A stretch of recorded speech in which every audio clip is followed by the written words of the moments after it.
Bonjour. Cette vidéo, on va la consacrer aux exercices des vecteurs classe seconde.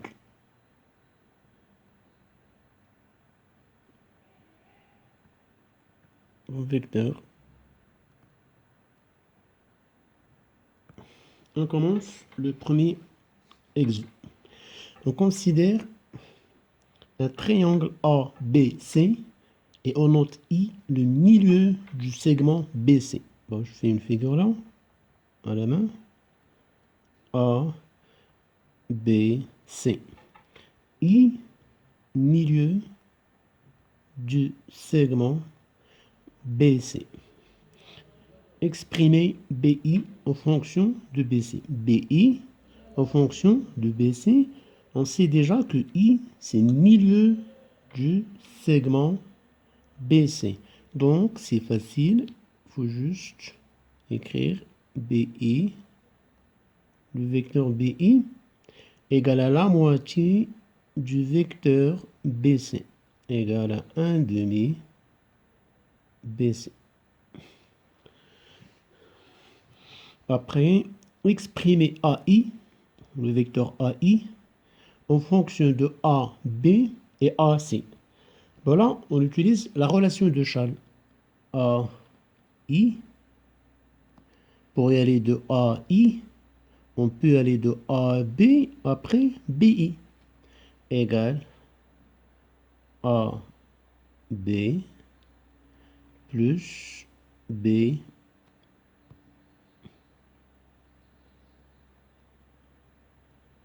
B égale, AB, c'est un vecteur utile. BI, on cherche à l'exprimer en fonction de AC. Bon, c'est égal à B. C'est un vecteur utile, donc je le garde, plus BI.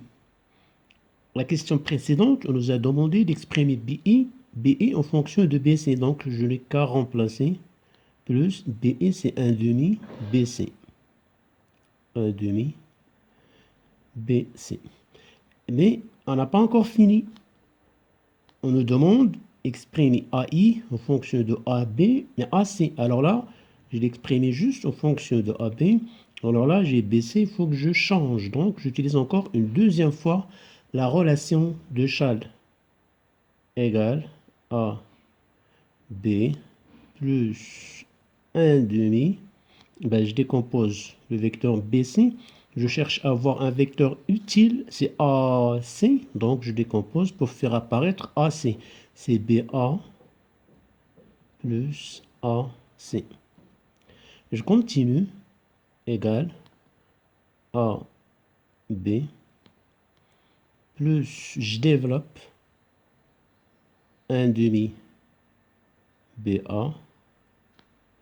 Ben, j'efface la figure pour avoir un peu d'espace. Plus 1 demi AC. Alors, attention, je ne peux pas calculer ça directement, je dois effectuer un changement. On sait qu'un vecteur AB égale moins BA. Donc, pour faire apparaître AB, je change le signe de BA en moins AB.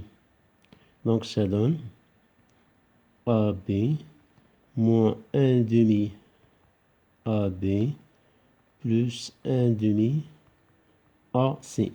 Et bien là, je réduis, ça va donner 1 demi AB plus 1 demi AC. Et bien voilà, j'ai exprimé le vecteur AI en fonction des vecteurs AB et AC. AB et AC. Et bien voilà, on a répondu à la question B de l'exercice 1. Passons à l'exercice 2. Donc, j'efface. Essayez juste de refaire, c'est facile. Alors, je passe au numéro 2. A, B, C est un triangle. Bon, je prends un triangle ici.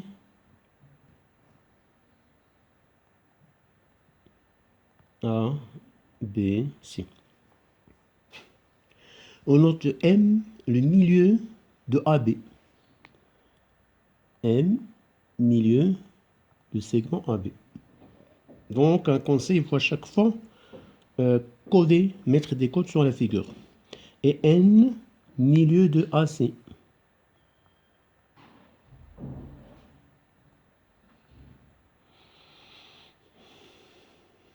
Question.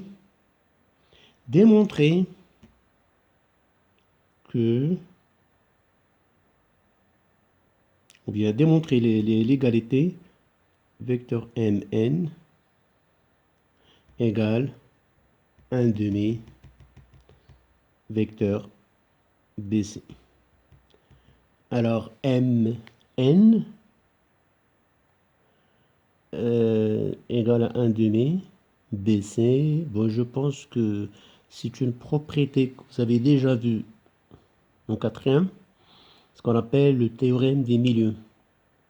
Donc on a M milieu de AB, N milieu de AC, dans un triangle CI milieu de AB, N milieu de AC, alors MN c'est la moitié de BC. Bon, nous on va la démontrer en utilisant les vecteurs. Alors MN, on va l'exprimer en fonction de BC. Alors vous avez une aide. Il faut juste décomposer par la relation de Charles. Alors, Mn égale à Ma plus An. Et je continue de décomposer. Ma, c'est la moitié de Ba égale à 1 demi Ba. Ma, c'est la moitié de Ba. Et An, c'est la moitié, An, c'est la moitié de AC, plus 1 demi AC. Là, je factorise par 1 demi, égale à 1 demi BA plus AC égale à 1 demi. Voilà, relation de Charles, BA plus AC, ça va donner B,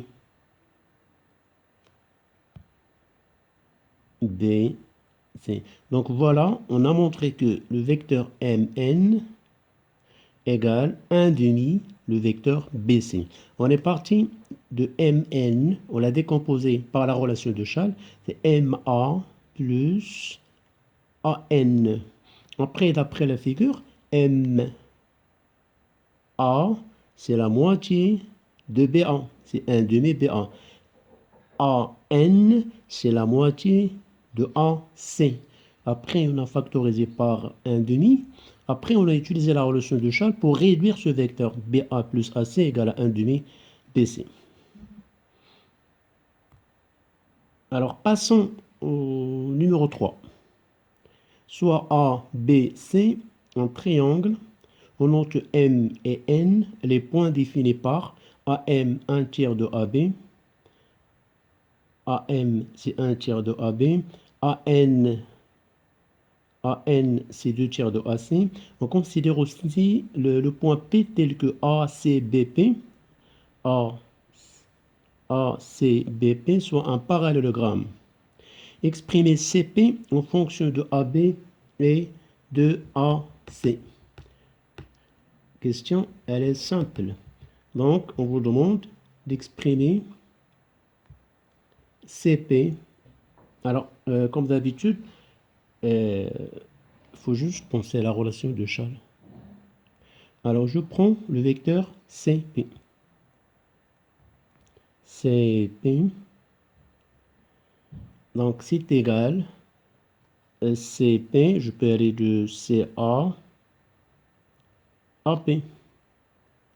Égale CA plus AP qui est égal, on veut exprimer CP en fonction de AB. On n'a pas encore, à part CA. CA, c'est un vecteur utile, donc il faut changer le AP. Égal à CA Or, AP, c'est AB plus BP. Donc, pourquoi? Bah, j'utilise encore la relation de Charles. Juste, je décompose une deuxième fois. Alors, au lieu de AP, je préfère remplacer par, ou bien décomposer par AB, BP. Alors, au lieu de AP, c'est AB plus BP. Donc, j'ai fait apparaître un deuxième vecteur utile, c'est AB. Donc, j'ai AC, AB, ils sont là. Maintenant, il faut juste changer le vecteur BP. Or, AC, BP est un parallélogramme. Donc, le vecteur BP égale le vecteur CA. Vecteur BP, BP égale vecteur CA. Pourquoi? Parce que ACBP, c'est un parallélogramme. Donc, je continue égal CA plus AB. À la place du vecteur BP, je le change par CA.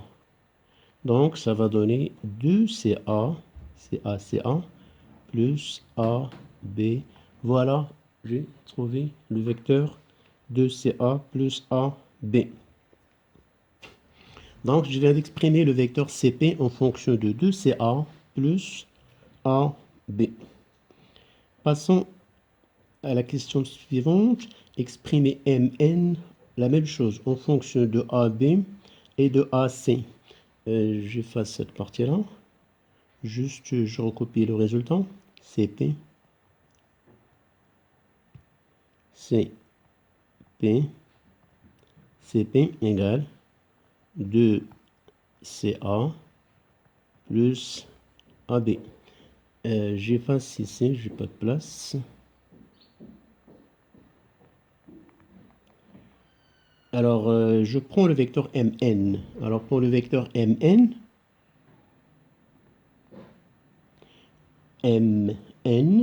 donc je décompose, je dois l'exprimer en fonction de AB, AC. AB, AC. Donc, je décompose par la relation de Charles pour faire apparaître des vecteurs utiles. Donc, MA, A, NA. Donc, pardon, le vecteur MN, c'est MA, MA plus AN égale à MA plus AN.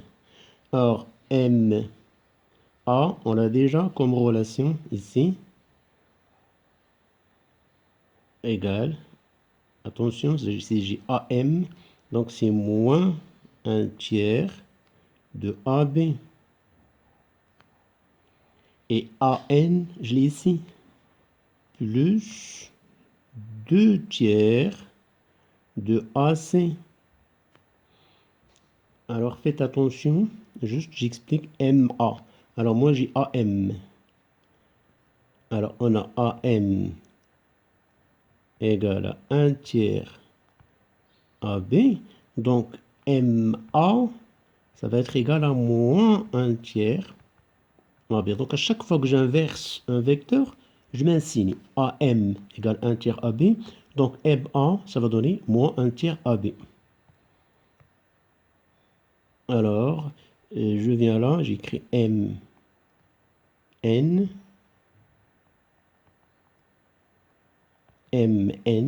égale moins 1 tiers AB plus 2 tiers AC.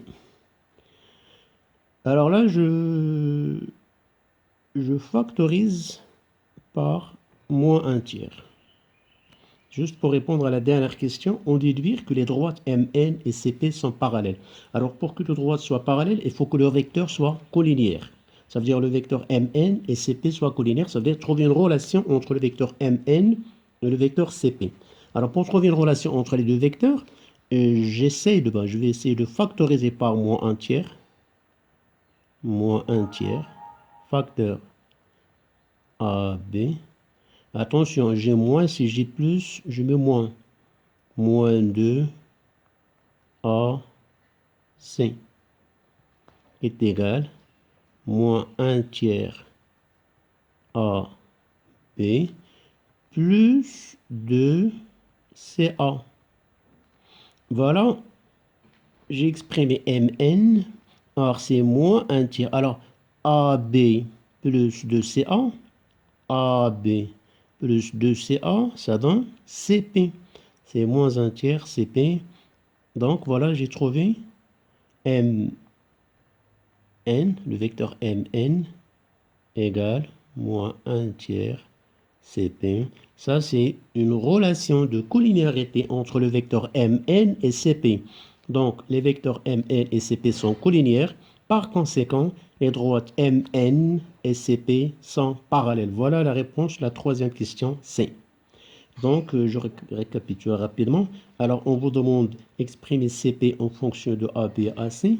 On a utilisé la relation de Chasles. CP. On veut l'exprimer en fonction de AB à C. CP, c'est CA, AB. Après, CA, AP.